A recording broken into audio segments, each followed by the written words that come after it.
대한민국의 대한항공, 일본의 아나, 싱가포르의 싱가포르항공이 있다면 홍콩엔 캐세이 퍼시픽이 있죠. 종종 파격적인 특가로 우리의 유럽 여행을 도와주기도 했던 캐세이 퍼시픽의 비즈니스석은 어떨지 캐세이 퍼시픽의 모든 것 또또남과 함께 하시죠.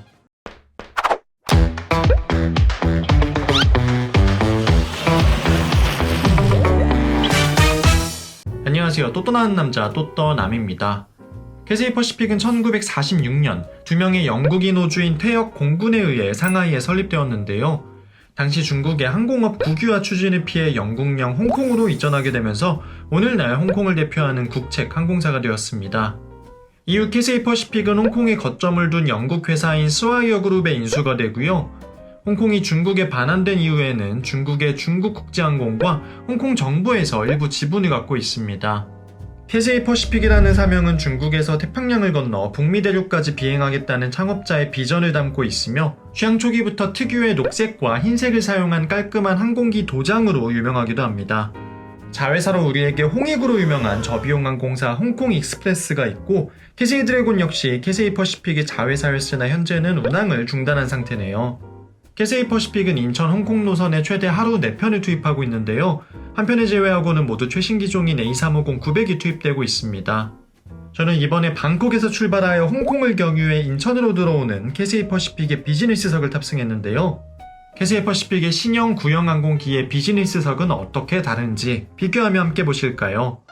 비즈니스석의 특별함은 공항에서부터 느낄 수 있죠. 전용 체크인은 물론이고 비즈니스 라운지도 이용할 수 있습니다. 방콕 수완나푼 공항에서도 캐세이 퍼시픽이 직접 운영하는 라운지가 있었지만 공간도 작고 준비된 음식도 정말 너무 별게 없었는데요. 반면 캐세이 퍼시픽의 본진인 홍콩 챈라콕 공항에서만큼은 어느 항공사 라운지에 부럽지 않은 훌륭한 공간이 준비되어 있습니다. 캐세이 퍼시픽은 홍콩 공항에 2개의 1등석 라운지와 무려 4개의 비즈니스 라운지를 운영하고 있는데요. 코로나 이후 아직 모든 라운지 운영을 재개하지는 않은 상황입니다. 4개의 비즈니스 라운지 중 가장 크고 좋은 곳이 더 피어 라운지인데요. 다양한 음식이 준비되어 있는 푸드홀부터 탄탄면과 완탕, 딤섬 등을 먹을 수 있는 누들바와 조용히 차를 마실 수 있는 티하우스도 준비되어 있습니다. 규모나 시설 디자인, 제공되는 서비스 측면에서 단연 인천공항의 대한항공 프레스티지 라운지보다 한 수 위이고 싱가포르 실버크리스 라운지와 비교될 만한 훌륭한 라운지였습니다. 다만 뷔페인 듯 뷔페가 아닌 음식을 직접 가져가지 못하고 일하시는 분께 얘기해서 가져가는 시스템은 좀 이해가 안 가긴 했네요. 캐세이 퍼시픽은 원월드 항공연맹 소속인데요. 세계 3대 항공연맹 중 유일하게 우리나라 항공사가 속한 곳이 없는 항공연맹이죠. 그래서 유독 듣보잡 취급당하는 경우가 있는데 영국항공, 아메리칸항공, 퀀타스항공, 카타르항공 등 인기 있는 항공사들이 대거 가입되어 있습니다. 캐세이 퍼시픽의 구형 항공기 A330-300과 A350-900의 비즈니스석은 좌석 구조나 형태의 측면에서 큰 차이가 없는데요. 항공기 도장에서와 같이 흰색과 녹색이 섞인 좌석이 모두 리버스 헤링본 형태로 배치되어 있습니다. 좌석과 머리 받침대 그리고 그 위에 씌어진 커버까지 모두 가죽이 아닌 면으로 되어 있고요. 좌석 앞쪽과 팔걸이 부분은 목재 느낌의 마감, 나머지 부분은 깔끔하게 크림색으로 처리되어 있습니다. 옆면엔 좌석을 조종할 버튼과 엔터테인먼트를 조종할 리모컨, 독서 등이 있고요. 안쪽 수납장 안에는 헤드폰과 전기 콘센트, USB 포트 등이 있습니다. 다만 구형 A330은 리모컨이나 버튼 등이 오래되고 낡았다는 차이는 있네요. 앞쪽에 있는 스크린 또한 신형 A350의 스크린은 구형 A330과 달리 매끄럽게 펼쳐지고 스크린 크기나 화질 등도 깔끔했고요. 한국 영화나 한국어 자막을 지원하는 영화가 정말 많았습니다. 사실 캐세이 퍼시픽의 비즈니스석이 가진 최고의 장점은 레그룸입니다. 앞쪽에 발을 놓는 공간이 비슷한 리버스 헤링본 좌석을 가진 타사 비즈니스석에 비해 압도적으로 넓습니다. 특히 앞쪽에 쓰잘데기 없는 공간을 최대한 없애고 모두 좌석 공간에 할애하여 좌석을 180도로 펼쳤을 때 웬만한 1등석 못지않은 넓은 공간을 제공하고 있죠. 심지어 복도 쪽에 여분의 공간을 만드는 버튼이 있어서 이 역시 누웠을 때 팔을 놓기 좋아 편합니다. 다만 이건 신형 A350에만 적용되는 얘기이고요. A330은 타 항공사의 비즈니스석과 마찬가지로 레그룸이 앞쪽에만 있는 형태인데 그래도 기본적인 공간 자체가 꽤나 넓어서 평균 이상의 공간을 가지고 있긴 합니다. 또한 A330 좌석은 A350과 달리 레그룸 앞쪽에 얕은 단이 있는데요. 그 때문에 앉아있을 때 발을 놓기가 굉장히 거슬립니다.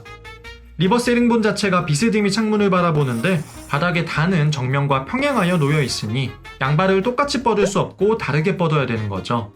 신형 좌석에서는 싹 단을 없애 훨씬 쾌적하니 다행입니다. 역시 앞쪽에 애매한 수납 공간 대신 큰 수납 공간이 딱 하나 있어서 오히려 좋았고요.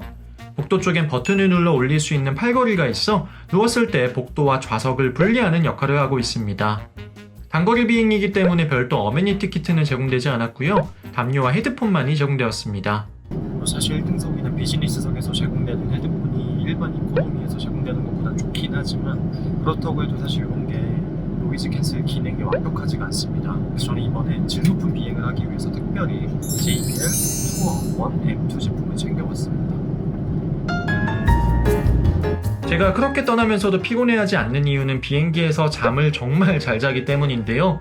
또 떠난만에 비행기에서 잠 잘 자는 꿀팁을 드리자면 투어 1 M2 제품을 착용하고 노이즈 캔슬링 기능을 켜고요. 백색 소음을 위해 미리 다운받아 놓은 빗소리 ASMR을 틀어놓습니다. 그럼 이게 진짜 꿀잠 보장입니다. 마치 내 방 침대에 누워서 자는 느낌이고요.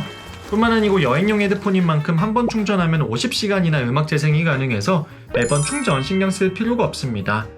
사운드는 뭐 JBL 프리미엄 헤드폰인데 말할 것도 없죠. 무엇보다 여행하면서 폼나야 되잖아요. 샴페인 컬러와 블랙 컬러 두 가지 색상으로 준비되어 있는데 어떤 제품을 사용해도 정말 폼나게 여행할 수 있습니다. 그럼 지금부터는 캐세이 퍼시픽의 기내식은 어떤지 알아볼까요? 기내 탑승과 동시에 따뜻한 물수건과 웰컴 드링크가 제공되는데요. 방콕 홍콩 노선에서는 주스와 물, 홍콩 인천 노선에서는 주스 외에 키위, 민트, 코코넛 밀크가 들어간 캐세이 딜라이트가 추가됐습니다. 시원하니 맛이 괜찮았는데 민초단 분들은 한번 드셔보시면 좋을 것 같고요. 아침 일찍 출발한 방콕 홍콩 노선에서 기내식은 오믈렛과 홍콩식 면 요리 중 선택이었는데 저는 홍콩식 면을 선택했습니다. 딱 기본 구성이죠. 사실 음식이 담긴 접시만 비즈니스석다웠지 메뉴 구성 자체는 이코노미와 큰 차이가 없다고 느꼈습니다. 제가 웬만해서는 맛없다는 얘기 잘 안 하는데 에그누들이 간이 너무 안 되어 있었고 그럼 채소나 새우가 간을 잡아줘야 되는데 그렇지도 않아서 너무 아쉬웠습니다. 대신 빵은 종류별로 갖다 주셨는데 따뜻하니 맛있었고 요거트 맛있고 과일은 당도가 좀 아쉬웠네요. 홍콩 인천 노선에서는 점심 식사이기에 보다 무거운 메뉴가 나왔는데요. 비즈니스석인 만큼 샴페인으로 시작했습니다. 이에누브릴가 한 잔 제공됐고요. 이후 올리브와 오일 등이 담긴 계절 샐러드와 관자 요리가 나왔습니다. 사실 관자 요리도 일종의 샐러드 느낌이 강해서 샐러드만 2종류가 나온 느낌이었네요. 그리고 따뜻한 빵 3종류가 함께 제공됐습니다. 그리고 치킨, 소고기, 생선 중 제가 선택한 불고기 비프 립핑거, 즉 소불고기 갈비살 요리가 나왔는데요. 저는 메뉴명에 불고기가 들어가서 정말 불고기가 나올 줄 알았는데 불고기 양념을 한 갈비찜 느낌이었습니다. 함께 나온 밥은 동남아에서 주로 먹는 인디카 쌀이 나와서 사실 한식이라고 할 수 없는 그냥 기내식에 자주 나오는 소고기 요리 같은 느낌이었습니다. 이후 디저트는 과일, 치즈, 아이스크림 중 선택이었는데 치즈와 아이스크림 둘 다 가능하냐고 여쭤봤더니 둘 다 준비해 주셨고요. 하겐다즈 망고 아이스크림 역시 맛있었고 치즈 역시 꿀을 함께 주문해서 같이 먹었는데 괜찮았습니다. 기내식을 평가하기엔 너무 단거리 노선에 탑승하긴 했지만 캐세이 퍼시픽에 대한 기대가 너무 컸던 것일지 기내식은 전반적으로 아쉬운 부분은 있었네요. 비즈니스석 전용 화장실 또한 특별한 점은 없었고 칫솔이나 면도 제품 같은 기품도 단거리 노선이기에 제공되는 것이 전혀 없었습니다. 3시간의 짧은 비행이었지만 시간이 좀 남아서 좌석을 180도로 펼쳐서 잠깐 누웠고요. 역시 JBL 투어 1 M2 헤드폰 덕분에 짧고 굵게 휴식을 취할 수 있었습니다. 개인적으로 캐세이 퍼시픽은 싱가포르 항공 못지않게 기대가 큰 항공사였는데 막상 탑승해보니 레그룸 넓은 거 제외하고는 큰 장점이 없다는 느낌을 많이 받았습니다. 코로나 이후 재정난으로 인해 서비스가 많이 축소되긴 했다고 하네요. 간혹 홍콩을 경유해서 유럽으로 가는 저렴한 항공권이 나올 때가 있는데 캐세이 퍼시픽 비즈니스의 넓은 레그룸이 장거리에서 큰 장점이 될 것 같고요.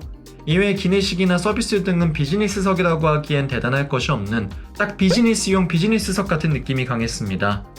마일리지도 대한항공이나 아시아나항공 어느 쪽으로도 적립이 어려워 대한항공, 아시아나항공 대신 캐세이 퍼시픽을 선택할 이유가 많이 부족하다는 느낌이었네요. 더 많은 여행 정보가 필요하시다면 구독, 좋아요 부탁드리고요. 저는 지금까지 또또남이었습니다. 감사합니다.